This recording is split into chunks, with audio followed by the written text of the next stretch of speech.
खैबर पख्तूनख्वा की निगरान काबीना कल हलफ उठाएगी। गवर्नर और निगरान वज़ीर आला 14 वज़रा और 5 मुशीरान पर मुश्तमिल काबीना की तश्कील पर मुत्तफ़िक़ हो गए।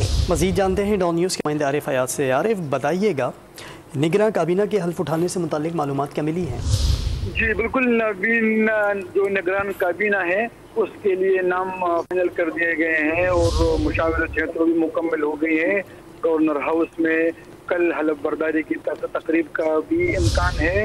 हलफ बर्दारी की तकरीब के लिए तमाम तैयारियां शुरू कर दी गई हैं गवर्नर हाउस में, और अभी बताया जा रहा है कि एनपी के जो दो नाम दिए थे वो भी उसमें फाइनल हो गए। अदनान खान और शाहिद खटक के नाम सामने आ रहे हैं। अभी तक उनके नाम भी हतमी फहरिस्त में शामिल किए गए हैं। ज़रा के मुताबिक पीपल्स पार्टी और जो कौमी वतन पार्टी है तो उनको भी हिस्सा दिया गया है और उनके भी दो जो नाम दिए गए थे वो भी इसमें शामिल किए गए हैं, लेकिन ताहम बाज़ाब्ता ऐलान बाद में किया जाएगा और कल इनकी गवर्नर हाउस में हलफ बर्दारी तकरीब होगी। आरिफ, बहुत शुक्रिया आपका।